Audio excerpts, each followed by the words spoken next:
Hello! Magandang umaga po. Today is Thursday. Magte-10 ng umaga. At technically free day tayo ngayon kasi inaasikaso na ni Richie and Ate Teta ang ating ready hit go para sa luto bukas. Tapos wala masyadong order today. Mababa ang sales namin this week kasi next week po is Holy Week, no? So I assume mostly ng mga customers namin nag-i-start ng magbakasyon. So hindi masyadong maraming mga binibili, no, mga ingredients or ano. Pero 2 days ago tinapos ko na yung part ko sa Ready It Go, and then yung part ko supposedly today inasikaso na ni Richie and Ate Teta. And then si Pixar pumasok sa school. Hindi namin siya ipagbe-baseball mamaya kasi hindi masyadong maganda yung pakiramdam niya, no. Gusto niya lang pumasok sa school, and then siya na nagsabi hindi niya kayang mag-baseball later. So tapos pala ni-request niya na sunduin siya ni Tinsel, hindi ako. So pareho naman kaming walang lakad ni Tinsel today. So si Tinsel matusundo niya si Pixar sa school. And sinabi ko na rin kay Tinsel na pag nag-request ang anak mo na ganyan, siya ang gustong magsundo, agad natin, umuo agad tayo. Kasi alam nyo, hanggat ganyan yung anak natin, no, sa mga may anak, no, pag nagre-request sila ng ganyan habang bata sila, samantalahin natin. Kasi alam nyo, pag dumating ang panahon na may tropa na yan, may iba na nga hanapin yan, no? So i-take advantage natin na yan, may request silang ganyan, sunduin mo ko, samahan mo ko sa ganito. Yun, kami naman ginagawa namin yun to the best of our abilities, no? Pero syempre alam naman natin meron tayong inaasikasong negosyo, pero syempre priority pa rin natin ang pamilya, di ba? So yun ang sabi ko kay Teens, go lang tayo ng go. Pag ni-request niya ikaw, go. Pabor naman sa akin, di ba? Kaya technically naging free day tayo today. Wala na tayong masyadong gagawin sa Ready Hit Go. And yun nga, yung supposedly susunduin natin si Pixar mamaya, ni-request ni Pixar na si Tinsel na lang gumawa, no? So tayo, since wala tayong gagawin, mag-workout tayo ngayon, no? And yun lang po ang nakikita kong gagawin natin today. So it's a boring day today. No activities masyado. So anyway, salamat pa rin sa pagsama sa akin. Salamat pa rin sa panonood. And sige, tara. Okay, may bago na naman display dito sa loob.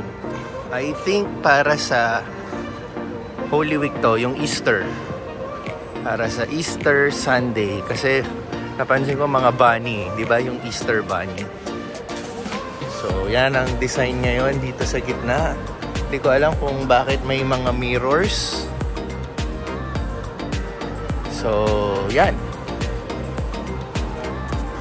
So tayo, punta na tayo ng gym. Siya nga pala, yung condo unit nga pala, no, currently available lahat yung mga units natin. Pero I think tomorrow or day after tomorrow, meron magre-rent, long-term rent. And yung magre-rent ng condo unit is yung isang kaibigan natin sa gym. Yun, kasi habang nag-gym tayo, nagkaroon tayo ng kaibigan. And then paunti-unti nalalaman nila na meron tayong pinaparentahang unit dito sa gym. And then mostly pala nung mga nagji-gym dito sa Anytime Fitness dito sa May South Mall, mostly mga unit owners or renters dito sa SMBC South Residences. So yung natapos yung kontrata nung isang kaibigan natin nagji-gym dito sa SMBC, and nalaman nilang unit owner tayo at pinaparent natin. So nakipag-negotiate tayo, and mostly si Tinsel nakikipag-negotiate when it comes to sa mga terms, no. Pero yung nalaman nga nilang ganun, so hindi na sila nag-hesitate. nag-usap kami, si Teamcell, and then ngayon, sila na ngayon yung magre-rent doon sa isang unit, long term, which is good yun. Actually, ang hinahanap talaga namin, long term occupants, no, para mas maganda, tuloy-tuloy yung pagstay nila. So anyway, yun ang update sa condo unit na pinaparent natin.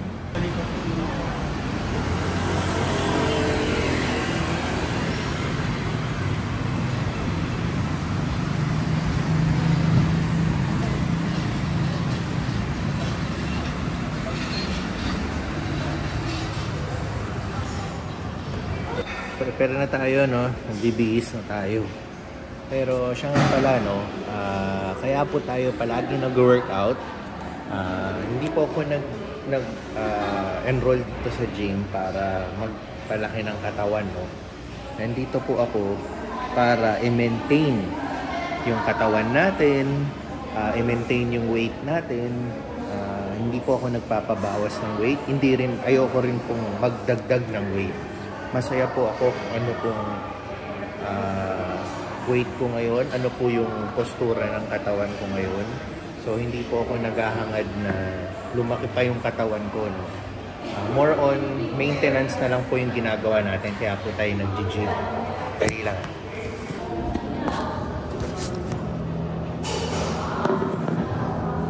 Ayun, so everyday chine-check natin yung weight natin, kung bumibigat na ba tayo or kung gumagaan tayo.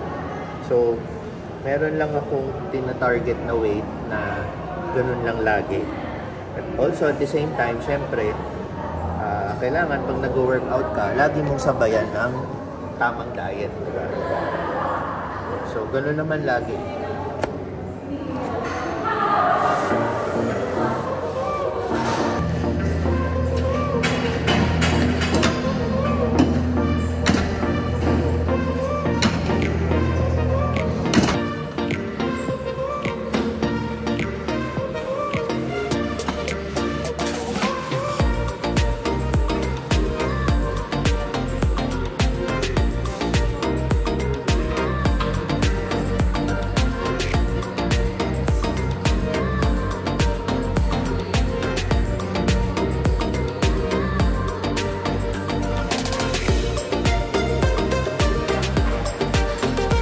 Okay, so ang exercise natin, ang ginagawa natin palagi, every workout ko, meron akong 6 to 8 different kinds of exercise. So every exercise, may interval ako ng 1 to 2 minutes, maximum na yung 3 minutes. So naghahingal pa tayo. So anyway, yun lang yung ginagawa natin for maintenance ng workout natin. So before po kasi, yung before tayo mag-workout ever, sobrang payatot po talaga ako. And then yung nalaman natin na may gym at pwede tayo mag-gym at nag-start tayo mag-gym, nandun po nagsimula mag-gain yung weight ko at mag-gain din po ako ng muscles. So habang yung progress ko nag-i-improve about muscles and weight ko, so dumating ako sa certain point na ayokong sumobra, no? Ayokong sumobra yung weight ko, ayokong sumobra yung muscles ko. So gumawa tayo ng limit, which is yun yung ginagawa natin ngayon. Pangit naman kasi yung height ko, tapos ang sobrang laki ng muscles mo, no? Parang magmumukha kang punggok, no? Magmumukha kang pandak. So tama lang, mostly ang kailangan mo yung cardio. So nagdadagdag din tayo ng cardio, like nagte-treadmill din tayo. Kasi yun yung kailangan natin as we grow older. Maging malakas tayo, lalo na yung immune system natin.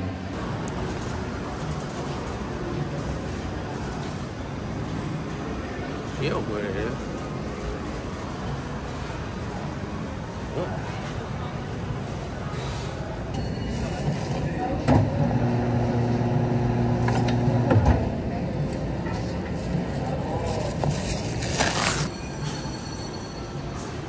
Yan, may onting mangga and sangkatubak na sangkaterbang blueberry.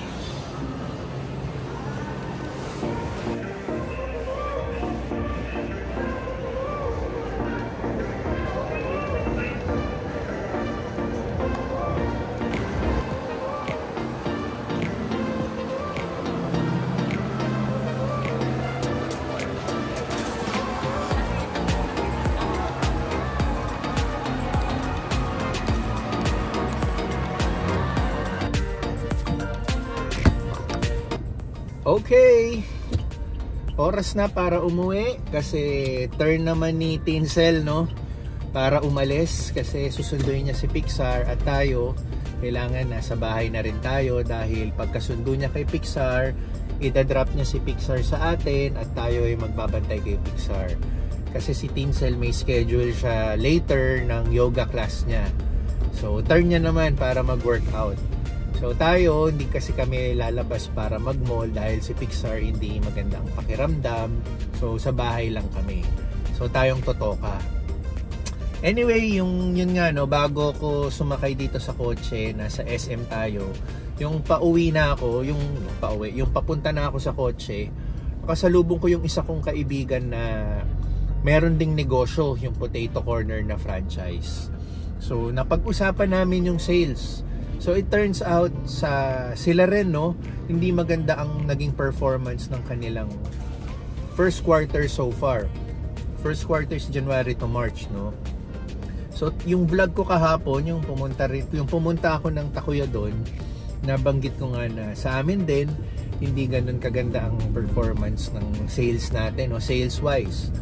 So yun nga, napag-usapan nga talaga namin na natural lang pala talaga ang first quarter dahil ang mga tao galing holiday season nagre-recharge pa ng kanilang mga bulsa, no?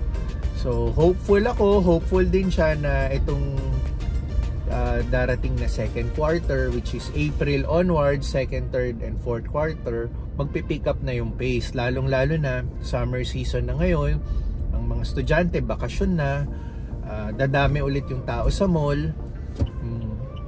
Maganda yon pag maraming tao sa mall. So kumbaga ano ba yon,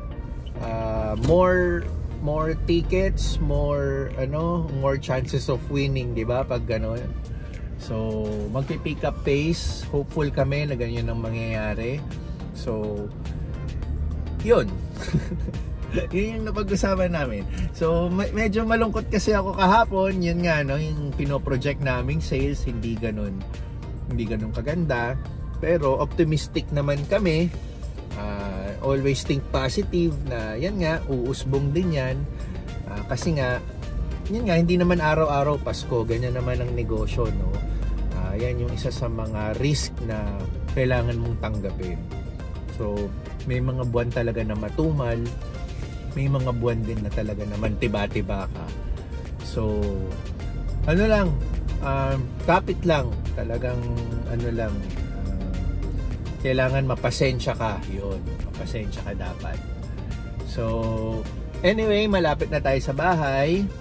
Ito, nakikipagtsikahan na naman tayo at na-share ko lang yung napag-usapan namin ng kaibigan ko pagdating sa negosyo. So sige po.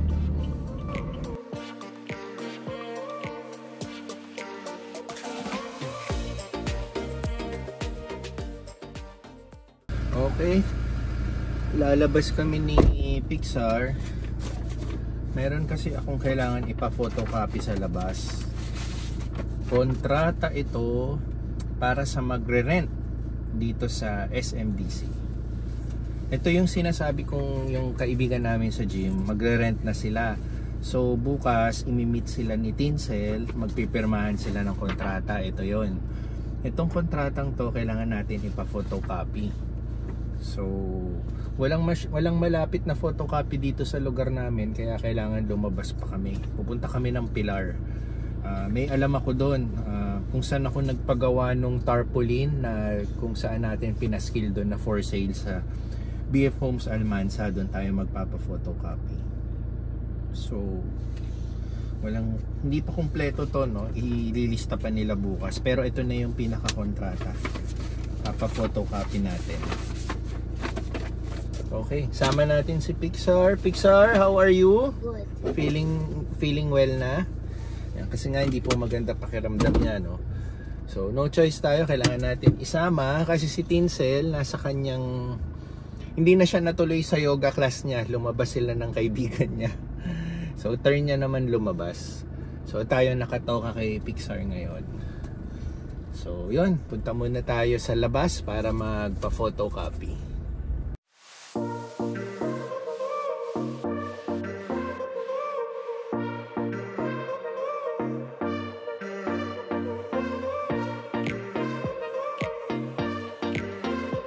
Dito tayo magpapa-photocopy yan. Sarado yung ano. Bakit kaya sarado no? Yung saan kami nagpapagupit. Yan oh, si Mamang Gwapo. Pero dito sa tabi, dyan tayo magpapa-photocopy. Okay. So Pixar, stay in front. Hindi na kita isasama. Kita naman kita sa harap. You lock these doors ha. Okay? So iwan na lang natin si Pixar dito. Total harap lang naman. Nakikita natin dyan. Tsaka para hindi na rin siya masyadong ma-expose sa labas dahil hindi pa nga maganda yung pakiramdam niya. Okay? Stay here ha.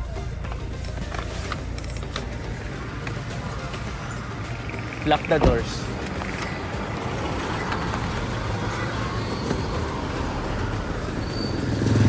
Okay. Ito.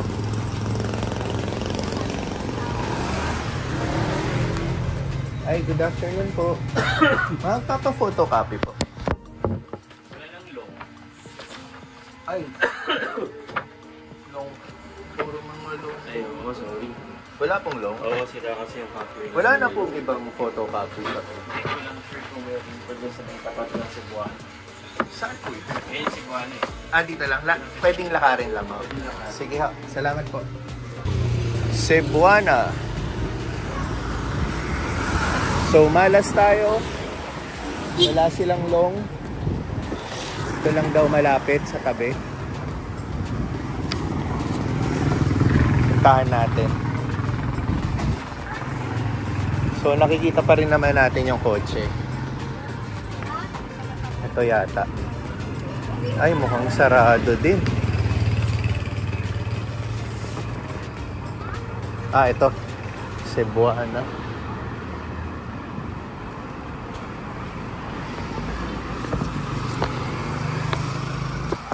Sana meron. Photocopy.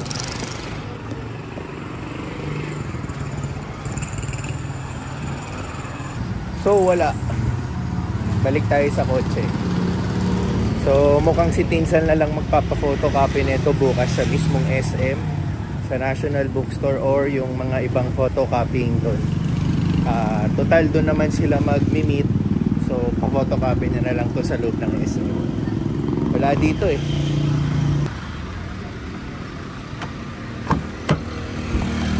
Good job. There's none, Pixar.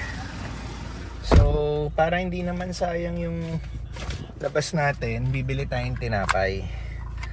May bakery dito na masarap na binibila namin ng donut. Doon tayo bibili. Dito lang halos tabi ng plaza. Pero kailangan na natin gamitin yung kotse kasi malayo-layo. Eh hindi na masyadong lalakarin ko para further. So tara, let's. Okay. Bili muna tayong tinapay. Pixar, lock this again ha. Malapit lang. Ilang tumbling lang. Dito lang. Ito yung kotse. Ito yung bakery.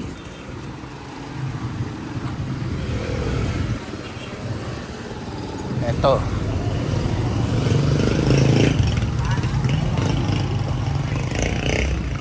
Ayun.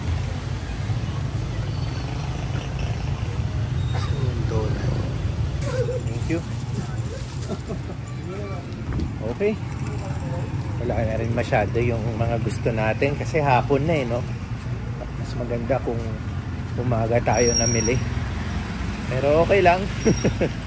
At least sumubok. So, uuwi na tayo. Ang consolation prize na lang is nakabili tayo ng tinapay kahit hindi rin natin nabili yung gusto nating tinapay. So, wala talaga. Nag-try lang, at least nag-try tayo, no? So, tinawagan ko na rin si Tinsel. Sabi ko, siya na lang ang magpa-photocopy bukas sa SM bago siya makipag-meet doon sa magre-rent. Total, doon na naman siya sa loob ng mall, no? So, uwi na tayo para makapagpahinga na to ng tuloy-tuloy. And, ayun. Thank you po sa panunood. Tapusin na po muna natin yung vlog for today. And, ayun, ingat po kayo. Hanggang sa susunod. Pixar, say goodbye to the vlog. Bye. Okay.